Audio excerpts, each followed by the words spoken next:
Ok.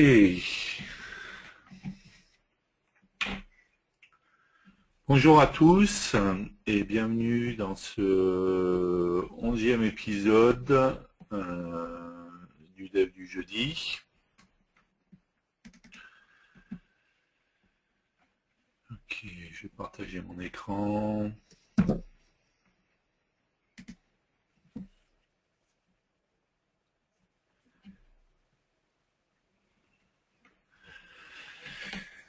Donc le Dev du jeudi, épisode 11 aujourd'hui.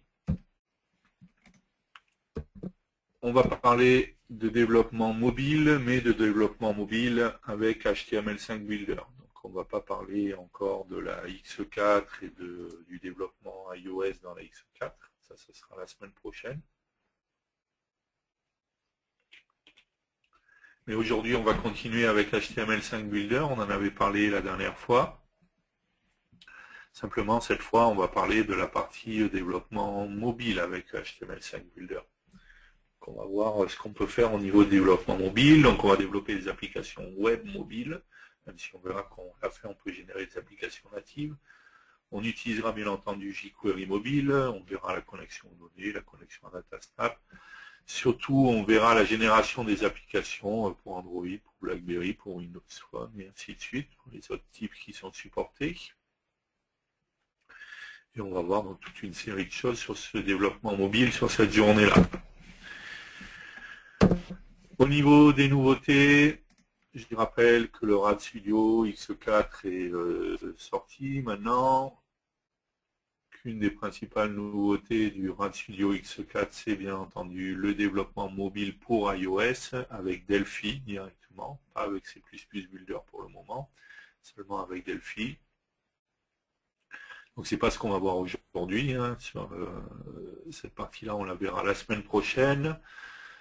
Voilà, donc le RAD Studio X4 est arrivé.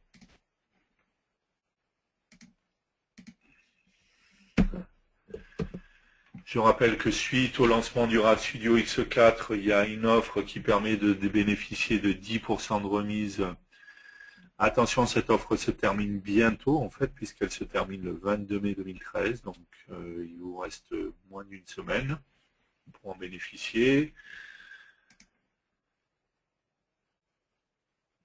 Cette offre, est valable sur RAD Studio, Delphi et C++ Builder, d'accord. Quand vous allez acheter une version X4 de Delphi, C++ Builder ou RAD Studio, vous pourrez bénéficier de 10% de remise, quelle que soit la version que vous allez acheter, à l'exclusion des packs de licence et des versions académiques.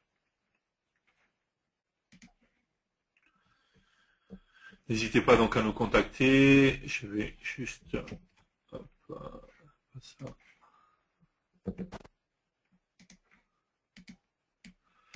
Envoyer le lien à tout le monde, encore une fois.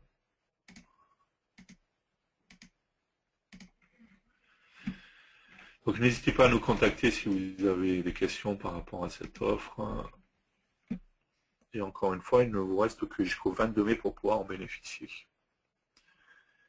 Pour ceux qui me demandent, parce que régulièrement j'ai ce genre de questions, est-ce que si j'achète la version X4, j'aurai le développement pour Android, donc qui est prévu d'ici la fin de l'année, gratuitement. Donc si vous prenez la maintenance, vous serez sûr d'avoir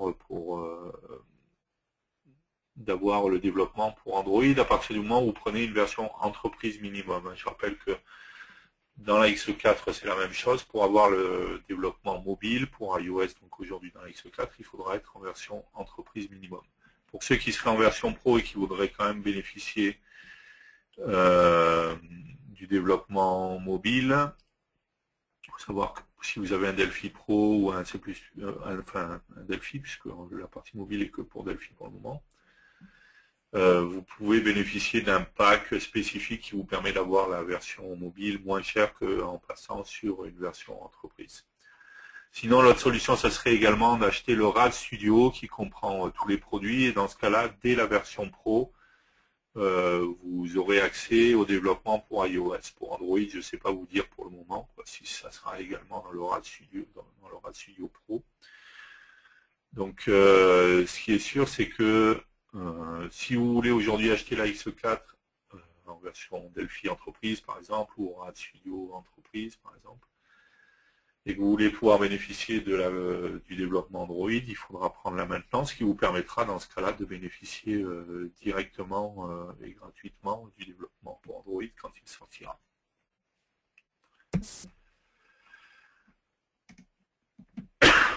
Pardon. Autre nouveauté, c'est l'arrivée des composants FireDAC.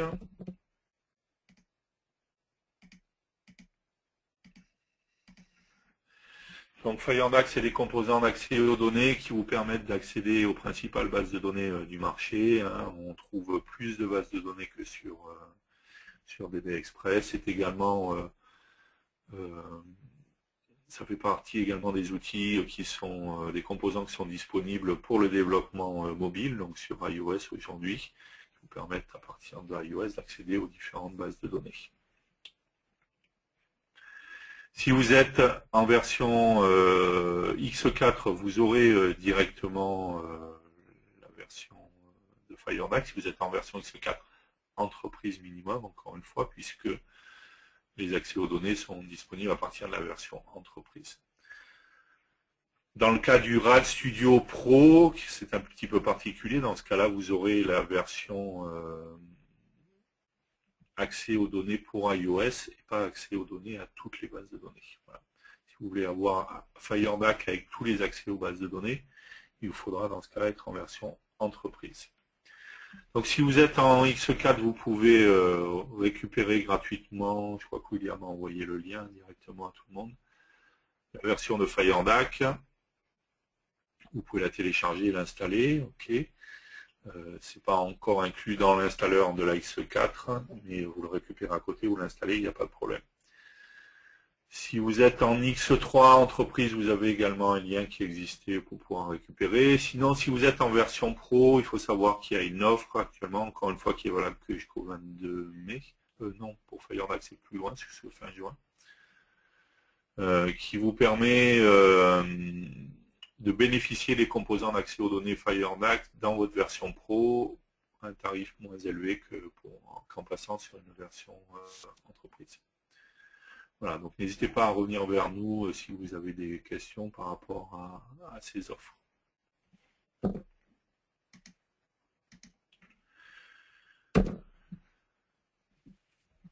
Et dernière offre, c'est la Platinum Grid pour HTML5 Builder. Donc si vous achetez HTML5 Builder ou si vous achetez le Rad Studio, parce qu'à partir du moment où vous achetez le Rad Studio, vous aurez directement le HTML5 Builder qui sera inclus. Je rappelle que quand on achète le Rad Studio, on va bénéficier de Delphi, C++ Builder et HTML5 Builder, d'accord.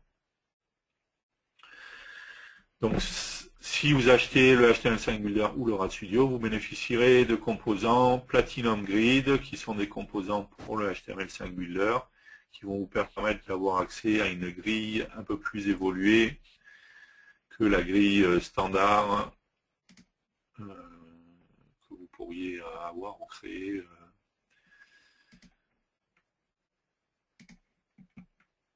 dans le HTML5 Builder. Donc voilà, on va pouvoir avoir ce genre de grille avec toute une série de choses qui sont déjà intégrées. Hein. La possibilité de bouger les colonnes, de pouvoir modifier le tri d'une colonne juste en cliquant sur la colonne, des possibilités d'avoir des filtres, voilà, passer d'une page à une autre directement. Voilà, bref, il y a toute une série de fonctions qui sont disponibles dans cette grille. On l'avait vu un petit peu la semaine dernière quand on avait parlé justement de HTML5 Builder.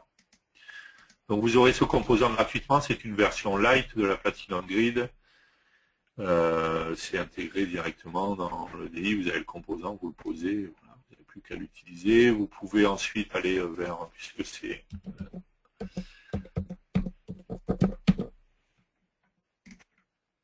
c'est Geomitech donc, qui fait ce composant-là. Donc vous pouvez aller voir chez Geomitech. Après, si vous voulez avoir la version complète de la Platinum Grid, sachant également que Geomitech propose d'autres composants que la Platinum Grid, certains gratuitement d'ailleurs, donc n'hésitez pas pas à aller voir directement chez eux.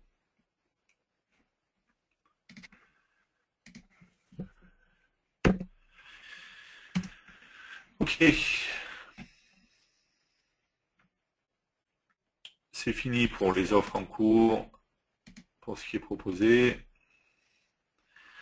On va passer maintenant au sujet du jour, qui est en l'occurrence le développement mobile avec HTML5 Builder.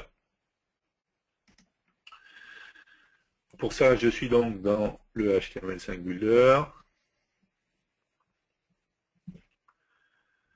Et je vais avoir possibilité, on l'avait vu, de créer des applications web traditionnelles la dernière fois, mais j'ai également possibilité de créer des applications mobiles.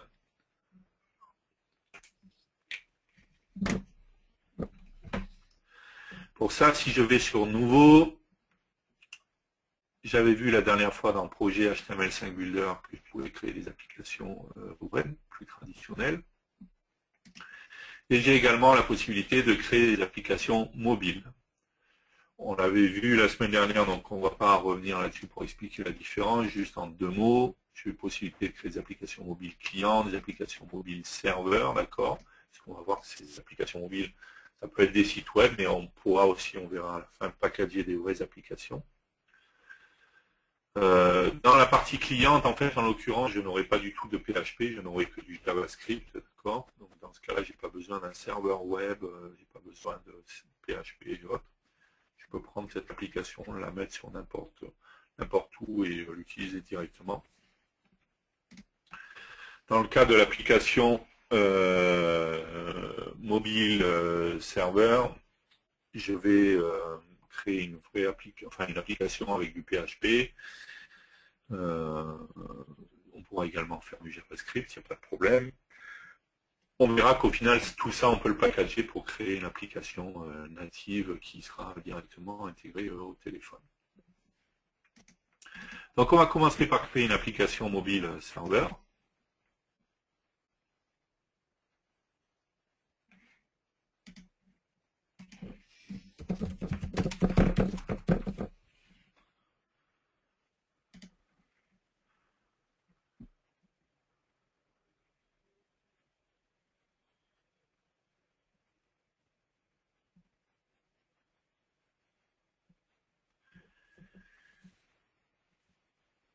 Et je vais me trouver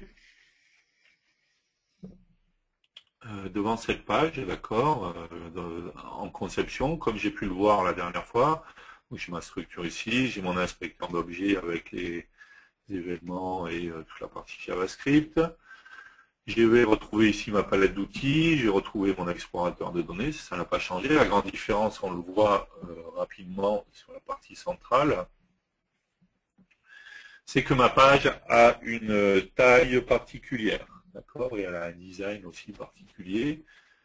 Tout simplement, en fait, si je regarde ici en haut à droite, j'ai possibilité de lui préciser sur quel type de design je vais vouloir travailler, d'accord. En fait, si on regarde dans la liste,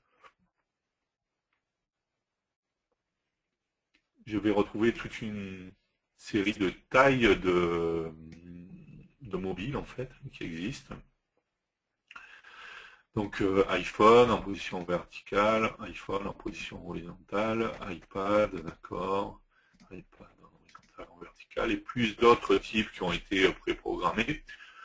En fait, tout simplement, hein, donc BlackBerry par exemple, BlackBerry 9810 et ainsi de suite. En fait, tout simplement,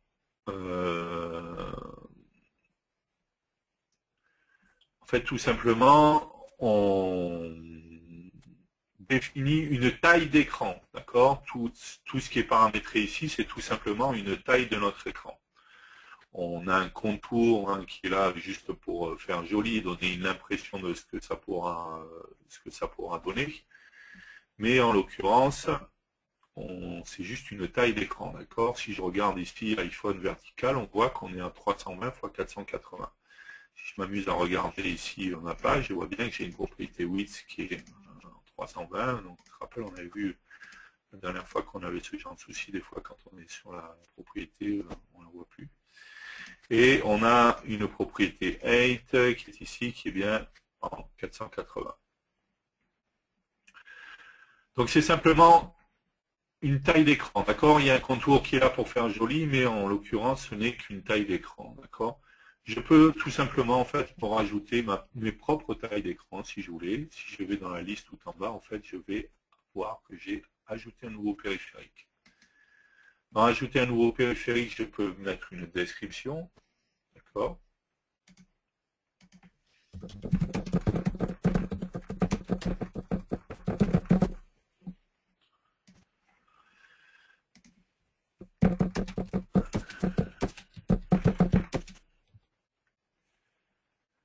Le dev du jeudi 2, saison 2. L'arrière-plan du périphérique, c'est tout simplement une image, d'accord? En l'occurrence, ici, c'est l'image de l'iPhone, d'accord? Et je vais définir tout simplement une taille d'écran. Donc si j'avais une tablette, je ne sais pas, sur laquelle je travaillais, qui fait 800 par 600, d'accord? Je mettrai ça. Le point d'origine du concepteur, c'est dans le cas où je rajoute une image, en fait, tout simplement. Ok, je vais ici, d'accord, jeudi S2. Cette fois, j'ai bien ma taille d'écran, d'accord, qui est définie et qui est la taille que j'ai paramétrée, d'accord, 800 ici et 600 ici. Si j'avais défini une image, un contour d'image, comme on pourrait l'avoir ici sur l'iPhone, si je fais modifier en fait, je vois bien ici que j'ai un point d'origine du concepteur qui est un certain nombre de pixels à gauche et en haut, tout simplement parce que ma page ne démarre pas tout en haut à gauche, tout simplement parce qu'il y a mon image. D'accord? Il y a l'image de l'iPhone qui est autour, donc il faut que je décale en fait de 36 à gauche, et de 134 vers le bas pour me retrouver ici, pour que le haut de mon image, d'accord, si ici je faisais 0, 0, je faisais OK, on voit bien que mon image commence ici et du coup ça pose un problème. D'accord. Donc il faudrait, c'était combien, 36 et 124, hein, si je me souviens bien. Hop, et là mon image, enfin ma fenêtre commence bien en fonction, est bien positionnée par rapport à l'image de fond. Et c'est simplement pour l'image de fond dans le concepteur. Hein. En l'occurrence, ça n'a aucun impact sur l'application en elle-même et ce qu'elle va générer. Encore une fois, le type de device que je vais pouvoir choisir ici me permet juste de définir une taille d'écran. C'est tout simple, hein, ça se contente de faire ça, c'est simplement la taille de l'écran. Le contour qui est là, il est plus pour faire joli et pour donner l'impression de ce que ça rendra sur le device en vrai, mais ça s'arrête là. On a également donc la case à cocher, utiliser l'arrière-plan. Si je ne veux pas utiliser justement l'image d'arrière-plan, j'ai plus qu'à décocher ce qui est ici. Ça, c'est le genre de choses qu'on avait déjà vu dans la saison 1 sur le RAD PHP. On en avait déjà parlé de ce genre de choses.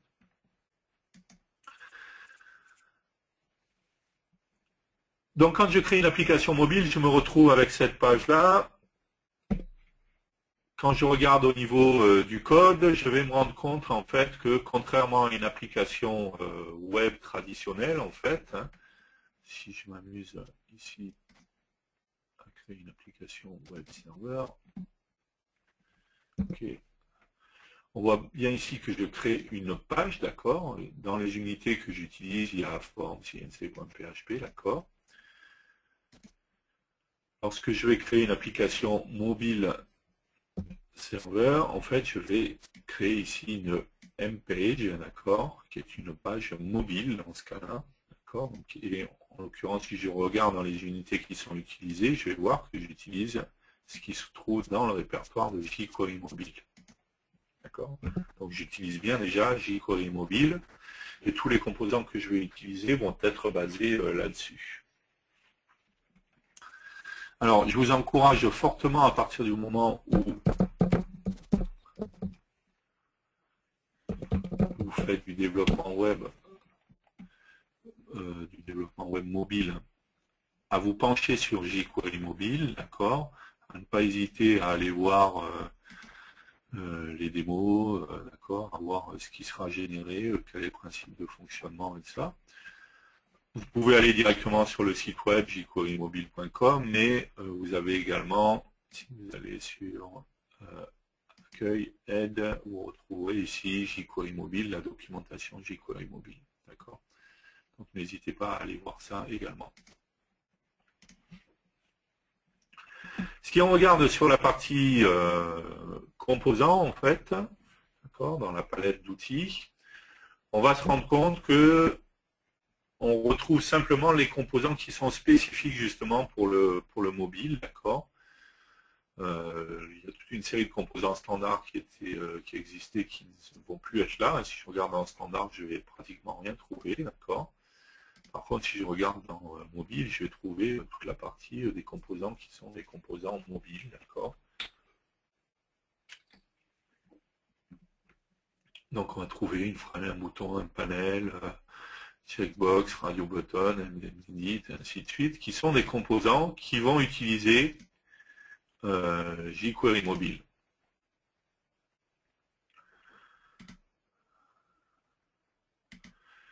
D'accord. Dans la partie mobile hardware, on va trouver également toute une série de composants qui sont plus spécifiques au téléphone, hein, comme le nom l'indique, au hardware en lui-même. On verra dans quel cas on va pouvoir utiliser ça, d'accord. Une fois, ce qui n'est pas terrible là.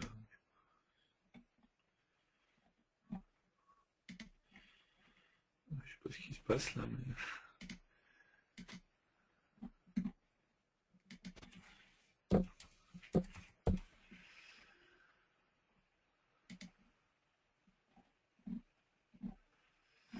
il y a un refresh qui est bizarre là. Donc je vais trouver mes composants mobiles qui vont être là, que je vais pouvoir utiliser de la même manière que j'ai utilisé les composants lorsque je faisais des applications web traditionnelles, comme on l'a vu dans le HTML5 Builder la semaine dernière.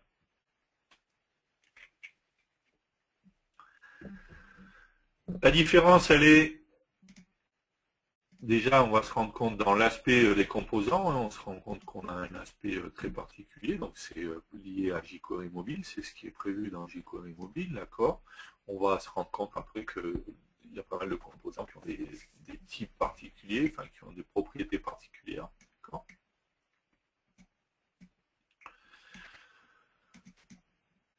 Je vais avoir de la même manière, lorsque je double-clique l'événement, hein, ou si je vais sur le bouton, je vais avoir les événements qui sont les événements classiques, par exemple, et dans JavaScript, les événements qui vont utiliser Ajax, on avait vu ce genre de choses, d'accord. Ici, je peux bien entendu utiliser la complétion, ça n'a pas changé.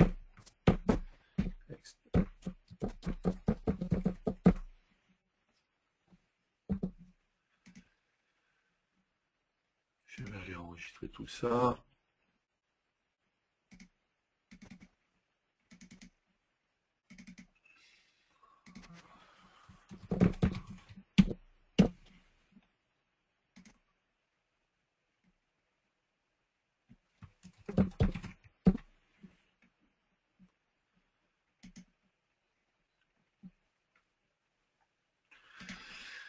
Et lorsque je vais exécuter mon application, j'ai bien mon edit qui est là. Lorsque je vais cliquer, j'ai bien mon code qui est exécuté, d'accord, sans aucun problème. Si on s'amuse à regarder le code source de la page, en fait, on va se rendre compte qu'on a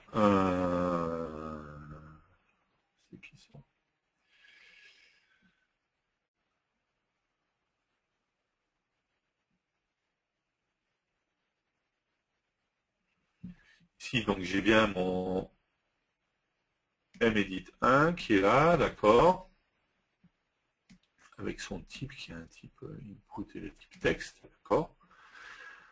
On va voir également qu'on a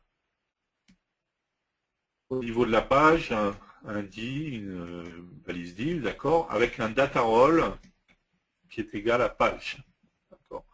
En fait, si on s'amuse à regarder jQuery Mobile, qu'on regarde un petit peu, alors est-ce que j'ai...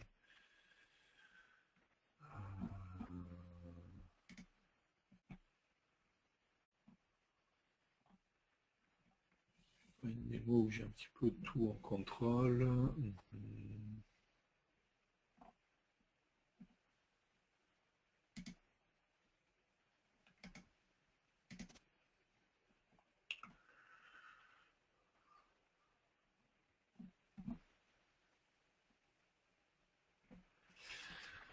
Voilà. On va très souvent retrouver ce data role en fait qui va me permettre de définir tout simplement le type de contrôle que je vais avoir et qui va s'afficher directement sur ma page. D'accord. Ici, on est dans le cas des listes avec 10 leaders. On doit avoir... là, j'ai pas beaucoup de types de composants, donc je vais pas avoir grand-chose. On voit bien que les data roles, ici j'ai des field content, après ici j'ai un control group, et ainsi de suite. En fait, c'est toute une série de data roles spécifiques qui vont me permettre de définir en fait ce que je vais vouloir avoir comme composant. Alors j'ai pas forcément besoin de le définir, mais on verra que ça pourrait être utile après, plus tard, on verra que ça pourrait être utile de définir soi-même son data role pour un composant ou autre. Forcément, à chaque fois qu'on va poser un composant, il va avoir son propre data role et il va avoir tout ça va être défini directement. D'accord. Mais je l'ai dit encore une fois, c'est intéressant de se pencher sur la documentation de jQuery mobile.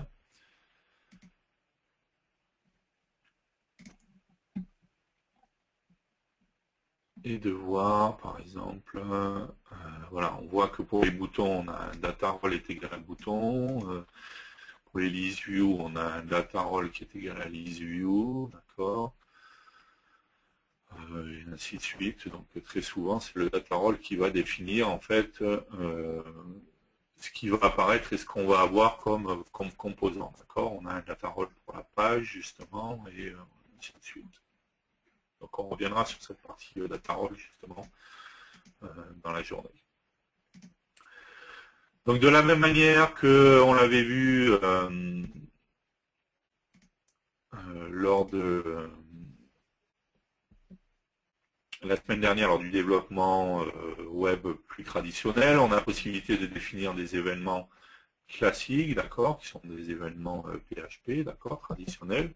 Et on a également sur chaque composant un onglet JavaScript qui va nous permettre de définir des événements JavaScript, d'accord, directement sur nos composants. Donc on pourrait ici, au lieu de mettre un événement PHP, aller dans l'onglet JavaScript. On voit bien dans ce cas-là, comme pour le développement web traditionnel, que notre balise PHP se ferme, elle se rouvre ici, et ici c'est bien donc du JavaScript qu'on va mettre. On a dit encore plus ici, puisqu'on utilise jQuery mobile, on va pouvoir utiliser la syntaxe jQuery, d'accord, qui va me permettre avec un $ dièse et le nom du composant ensuite, donc medit1.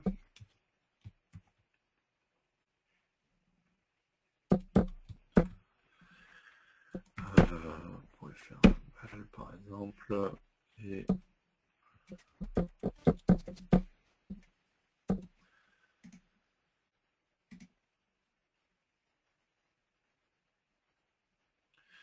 c'est medit1, attention à la classe en JavaScript. On se rappelle également que dans les propriétés du bouton, on avait une propriété qui était la propriété bouton type, d'accord, qui par défaut est à BT submit. Là, vu qu'on va utiliser Ajax, on n'en veut pas le BT submit, donc on va mettre un BT normal, de manière à ce qu'il n'y ait pas chargement automatique de la page. D'accord. Et donc j'ai bien le même résultat que tout à l'heure, si ce n'est que cette fois, on le voit bien lorsque je clique, hein, j'ai pas de rechargement complet de la page, d'accord, qui va venir. Dans ce cas-là, on va utiliser Ajax et on va utiliser le JavaScript.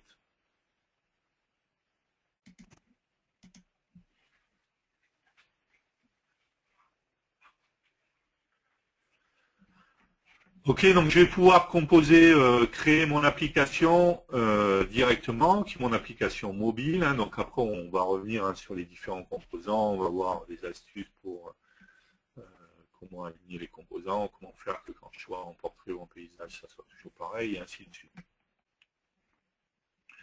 Ensuite, ce qui va m'intéresser, ça va être de déployer cette application. Alors, on va avoir plusieurs possibilités pour déployer cette application, d'accord? Si je retourne sur Accueil, je vois que j'ai plusieurs possibilités, déploiement déployé, déploiement client et déployer vers un mobile. Déployer vers un mobile, ça me permettra d'accéder à un wizard. On reviendra plus tard là-dessus pour créer une vraie application native pour notre mobile. Mais une des premières possibilités, ça serait de dire, je vais créer une application mobile. Enfin, c'est pas je vais créer une application mobile, en ce cas, c'est je vais créer un site web dédié au mobile. On est d'accord que ce qu'on a fait ici, ça utilise jQuery mobile, c'est optimisé pour le mobile, c'est prévu pour tout ce qui est mobile, tablette et ainsi de suite, d'accord. On l'a vu à l'exécution ici, je suis dans Chrome, ça va marcher relativement correctement. Selon les navigateurs que j'utiliserai sur un desktop, ça pourrait ne pas marcher, voire avoir des choses qui déconnent complètement, et ainsi de suite, d'accord. Sur les dernières versions de IE, ça va, ça s'est amélioré et ça va encore. Et si vous avez les vieilles versions de IE, vous verrez que dans ce cas-là, ça déconne complètement. D'accord, donc là on voit que c'est correct quand même dans les versions de IE. Mais ceci dit, à la base, c'est pas fait pour ça. C'est que le but, c'est pas, on peut le lancer pour pouvoir tester tout ça, il n'y a pas de problème. Ceci dit, là, j'ai pas de tactile, d'accord. C'est aussi fait pour être optimisé, utilisé comme il faut les écrans tactiles. C'est pas prévu à la base pour être utilisé pour des navigateurs sur un desktop, sur un PC, d'accord. C'est prévu pour être utilisé pour du mobile, d'accord. Mais rien ne m'empêche de créer un site web. Je me dis que je vais créer un site web qui va être dédié pour un mobile. Dans ce cas-là, une fois que j'ai créé mon application, on va aller dans Déployer, comme on l'avait vu dans le HTML5 Builder. Je vais faire suivant. Je vais choisir le répertoire dans lequel je souhaite publier mon application. On va faire un répertoire out ici.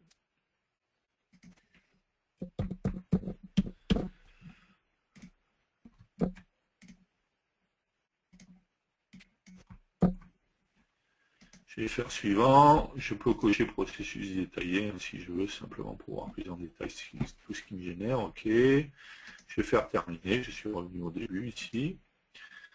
Si je reviens ici, je me retrouve bien donc avec mon fichier PHP, mon fichier XML.php, on avait dit c'était un peu l'équivalent du DFM maintenant Delphi. Un sous-répertoire RPCL dans lequel je trouvais tous mes fichiers, dont les répertoires jQuery et jQuery mobile. D'accord. Donc ensuite, j'ai plus qu'à prendre ça, le déployer sur mon serveur web. Hein. On est bien sur du PHP là, donc il me faut un serveur web avec du PHP. Serveur Apache sur Linux par exemple, il n'y a pas de problème. Et de cette manière-là, j'ai pu créer un site web qui est optimisé pour les mobiles. Donc à partir de mon téléphone, de ma tablette et tout ça, je vais pouvoir accéder directement à mon site web dédié pour les mobiles. D'accord. Il y a de nombreux sites web qui ont une version classique du site web et il détecte si on est sur un téléphone ou sur une tablette. Donc ça, c'est du web classique. Hein. On trouve des tas de scripts sur le web qui permettent de savoir comment faire cette détection-là. Et dans ce cas-là, il redirige. Très souvent, hein, on a m. Voilà, si on regarde sur Facebook, la version mobile de Facebook, c'est m.facebook.com. D'accord. Donc il y a une version du site web optimisée justement pour un mobile, donc qui n'est pas fait à la base pour un navigateur classique et traditionnel sur un desktop, même si encore une fois on le voit là, il y a des choses qui marcheront, mais qui est fait pour être utilisé sur un mobile, sur une tablette et autres.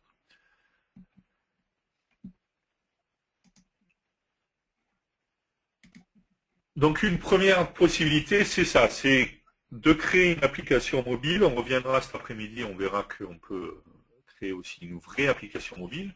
d'accord, mais de créer un site web mobile et de le déployer en tant que site web classique et traditionnellement, d'accord, et de dire que ben voilà, si vous avez un téléphone, si vous avez une tablette, plutôt que d'aller sur la version classique du site, allez sur cette version-là et vous aurez la version mobile du site. Ça sera optimisé, ça prendra en compte les navigateurs des différentes plateformes mobiles. Hein. Si on s'amuse à regarder en fait sur jQuery mobile, ici, il n'y a pas un endroit où...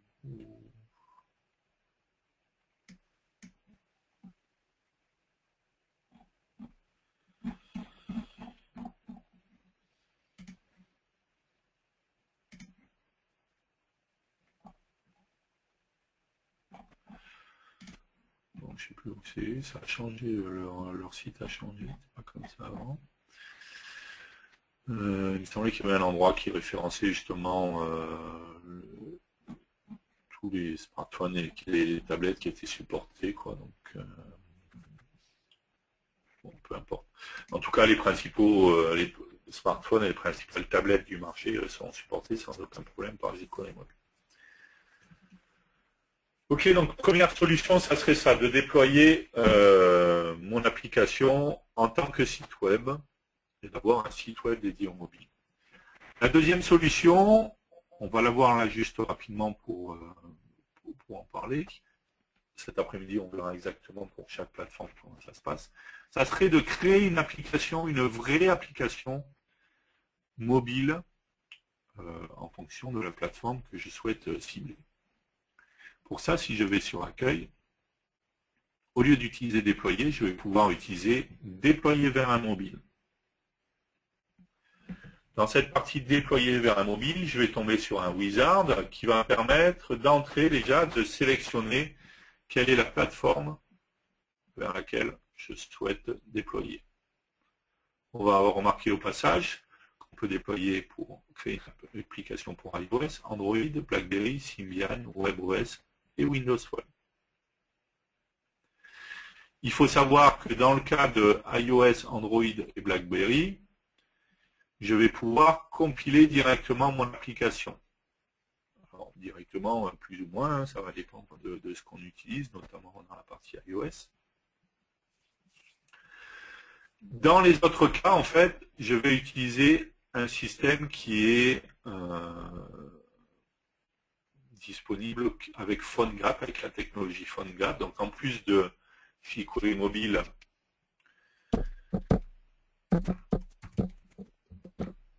on a intégré une technologie qui s'appelle PhoneGap, d'accord, qui va me permettre de packager tous mes fichiers pour créer une application mobile, d'accord.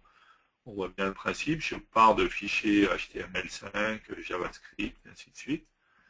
Je package le tout avec PhoneGap et j'ai une application mobile que je vais pouvoir déployer directement sur mes différents mobiles.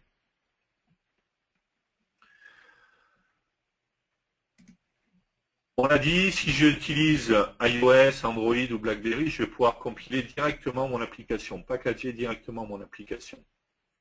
Dans le cas d'iOS, c'est très particulier, contrairement à Android et BlackBerry.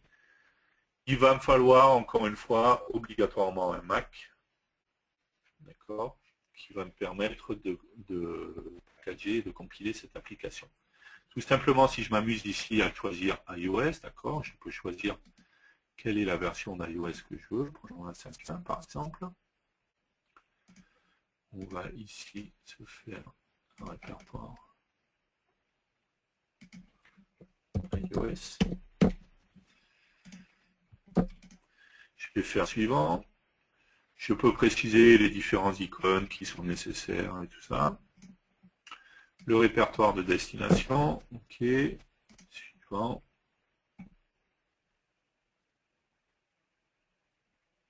OK. Il m'a créé mes fichiers. Si je vais ici, que je vais voir dans mon répertoire iOS, on se rend compte tout simplement qu'on a un projet Xcode qui a été généré, d'accord, avec tous les fichiers nécessaires. Si je vais ici dans www, Au passage, je vais remarquer que tout ce qui était PHP a été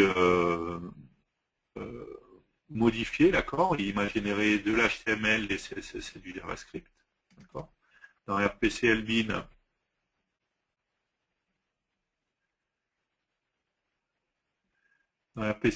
on va voir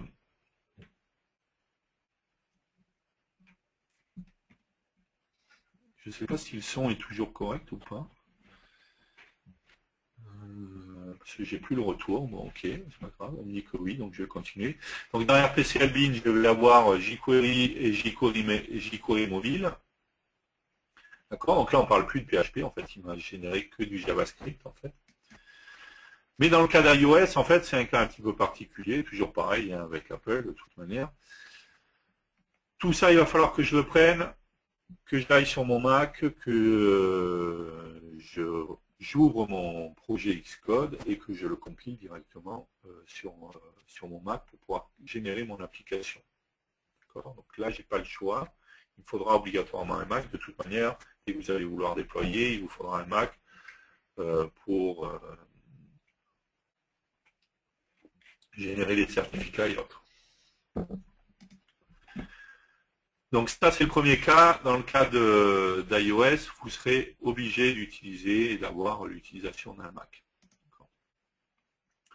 Si on revient ici, ok, on va avoir possibilité, on l'a dit, de générer pour Android, pour BlackBerry. Dans le cas d'Android, en fait, donc là, je vais pouvoir mettre toute une série d'informations, suivant les icônes. Je vais pouvoir choisir est-ce que je veux créer une application en mode debug ou en mode release, d'accord. Choisir un répertoire destination.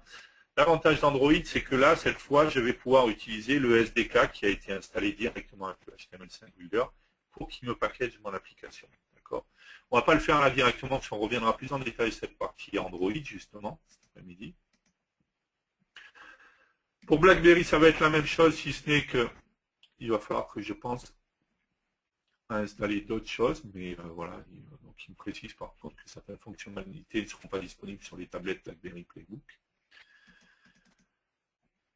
On reviendra également à cette partie pour voir ce qui est nécessaire et ce qu'on a besoin de faire cet après-midi, d'accord. Donc ces deux parties-là, Android et BlackBerry, ont l'avantage de pouvoir être compilées directement sur le poste sans avoir besoin d'autres choses en fait. L'émulateur pourra être lancé, il va me packager mon application directement. Sur les trois autres parties, Symbian, WebOS et Windows Phone, je vais devoir utiliser une technologie qui est intégrée à PhoneGap et qui s'appelle PhoneGap Build.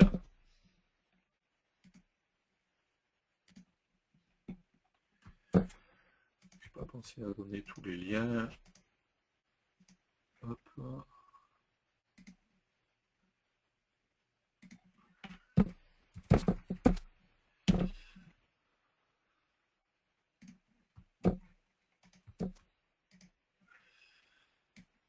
Et phone.com.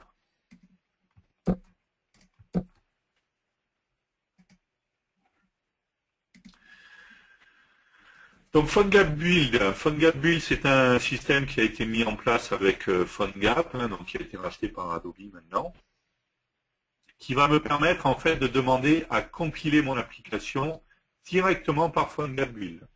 Dans ce cas-là, donc c'est plus mon outil qui va compiler l'application. Pour ça, il va falloir que je m'enregistre, d'accord. Donc moi je suis déjà enregistré, je vais me connecter. Et ensuite, le principe, c'est qu'une fois que je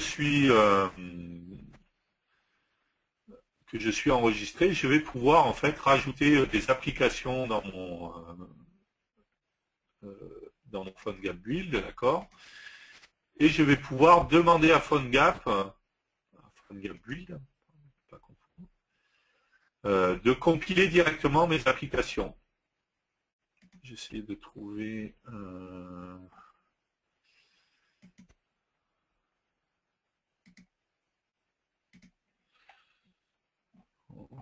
ça.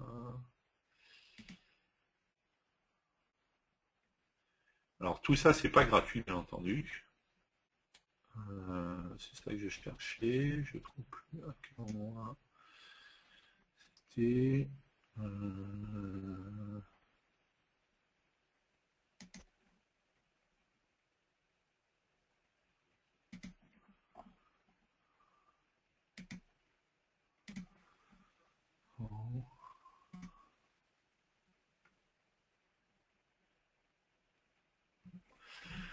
Je ne retrouve plus. Ça, tout ça, ça a un coût, bien entendu, d'accord. C'est ça que je voulais retrouver, les différents tarifs. Alors, voilà, c'est ça que je voulais changer. Donc, par défaut, vous avez droit à une application gratuitement, d'accord, qui va pouvoir être compilée directement. Si vous avez si vous souhaitez compiler plus d'applications qu'une seule application, d'accord, vous avez possibilité, voilà, il y a 9,99 $ par mois. Dans ce cas-là, vous avez droit à 25 applications que vous allez pouvoir compiler directement. Donc, dans le cas où je choisis Symbian, WebOS ou Windows Phone, en fait, je vais faire suivant, je vais mettre les informations, toujours pareil, sur la société et autres, je vais mettre le répertoire, en fait. On va se faire un nouveau répertoire Windows Phone.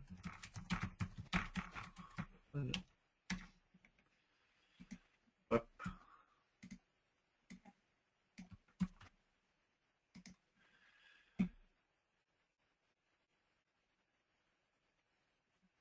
OK.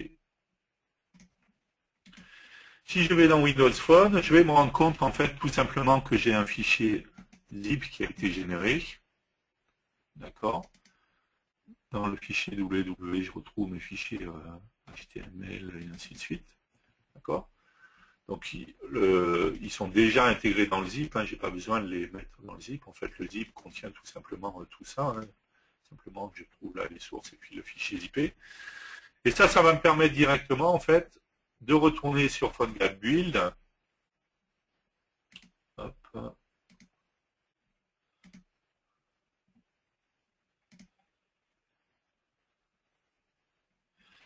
D'aller ici, de télécharger mon fichier zip.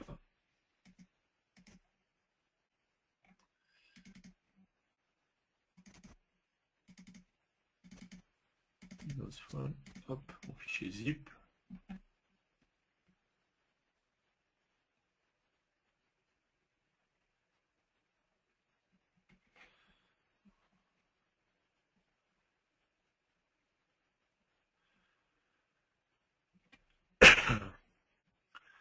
Ok, donc je vais retrouver mon application.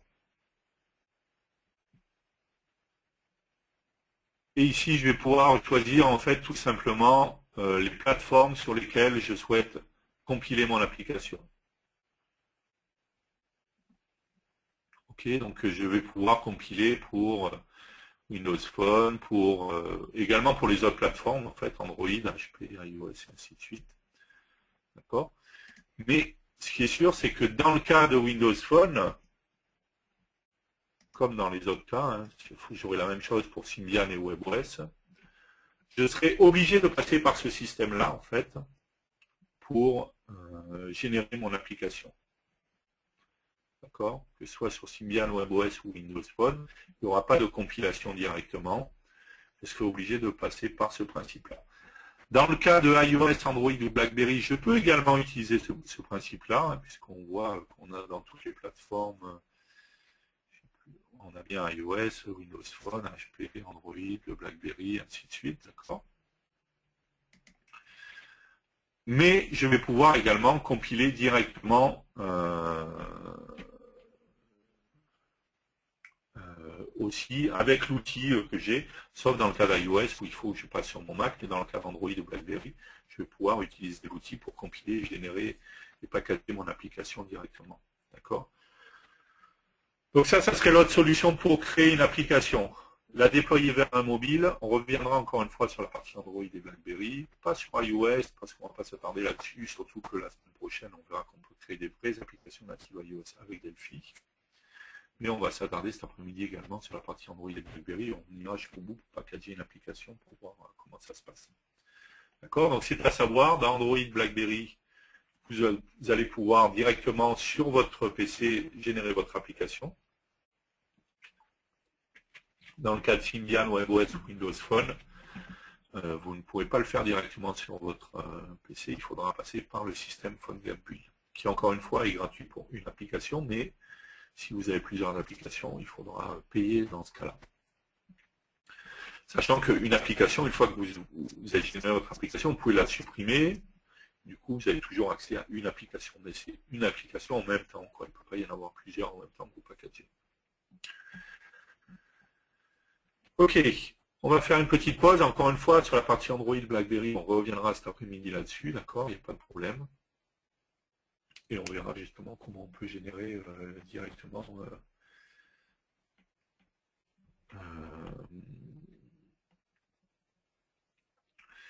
et on pourra utiliser directement, voilà, et packager directement notre application. Ok, on va faire une petite pause, on va voir si vous avez des questions.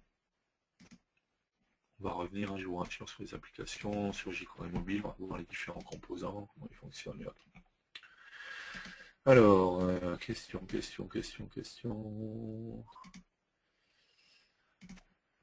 Alors, pour les utilisateurs de la Creative Suite d'Adobe, PhoneGap Build est inclus et illimité.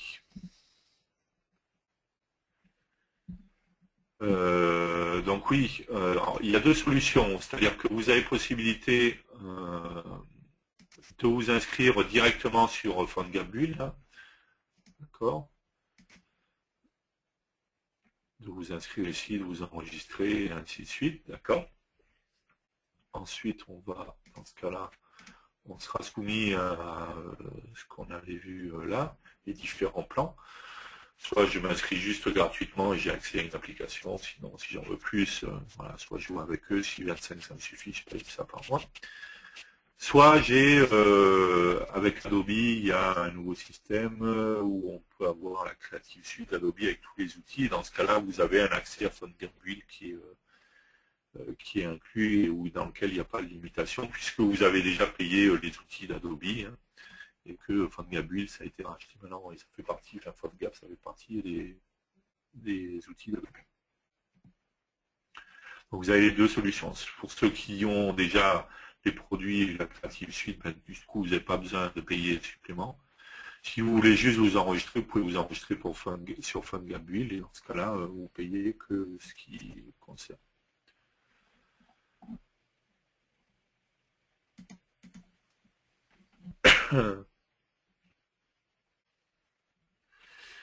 Donc pour ceux qui avaient, encore une fois, pour ceux qui avaient la Creative Suite d'Adobe, c'était le cas avant. Il faut savoir qu'Adobe a annoncé que maintenant ils fournissaient leurs produits sous forme d'abonnement. Hein, il y a Creative Cloud à Adobe, je ne me rappelle plus comment ça s'appelle exactement. Et ça sera le même principe, vous aurez accès à PhoneGap Build automatiquement sans limitation. Encore une fois, vous n'êtes pas obligé d'acheter ou d'utiliser l'abonnement Adobe pour tous les outils. Vous pouvez juste vous enregistrer sur PhoneGap Build si vous voulez aussi. Les applications générées par PhoneGap sont locales au smartphone ou sur un site web. Non, ce sont bien des applications locales. On verra justement cet après-midi quand on générera notre application, comment ça s'appelle, Android ou BlackBerry, qu'il nous génère bien une application native, d'accord, qui comprend et qui n'a pas besoin de serveur web, qui n'a pas besoin de PHP et tout ça. On prend notre application, on la déploie sur notre téléphone et voilà, elle est autonome, elle n'a besoin de rien. Pas besoin de connexion web ou quoi que ce soit. Elle est complètement autonome. Sauf si, bien entendu, vous, dans votre application, vous faites appel à une connexion web pour lancer des pages web. Dans ce cas-là, oui, ça se connectera, mais sinon, c'est pas du tout. D'autres questions?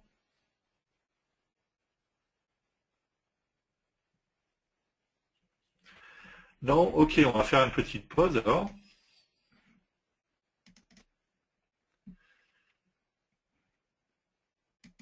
Ah, ici, une autre question. Le code généré sur le mobile est de quel type? Alors, on verra ça justement, parce on le voit déjà si on regarde, si je regarde même dans la partie iOS par exemple, on voit que malgré le fait que on est d'accord qu'au début, moi ce que j'ai généré c'est du PHP, d'accord, hein, j'ai bien mis du PHP ici, tout a été converti en HTML, en CSS et en JavaScript, d'accord. On voit bien ici, je n'ai pas de PHP. Mais par contre, tout ça va être packagé, encore une fois, et va être, dans le cas d'Android, par exemple, ça va me générer un fichier APK qui est mon application, tout simplement. D'accord. Donc tout ça est packagé et compilé grâce à PhoneGap, justement, pour générer au final une application native. Donc ce qu'on a au final, c'est vraiment un code natif. Si on s'amusait en fait à regarder au sein du code natif, mais encore une fois, j'ai juste besoin de prendre mon application, je verrai qu'à l'intérieur, j'ai un composant page web qui affiche mes pages HTML, CSS et JavaScript, c'est ce qui fait qu'il n'y a pas besoin de serveur et ainsi de suite, quoi.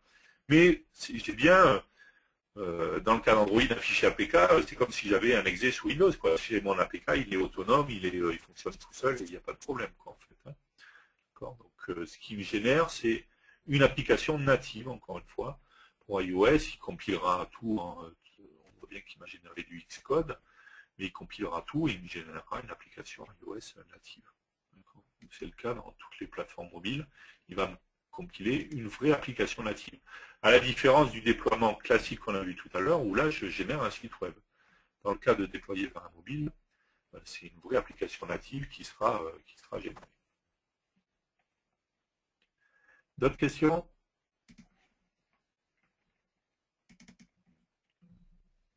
Non, pas d'autres questions. Ok.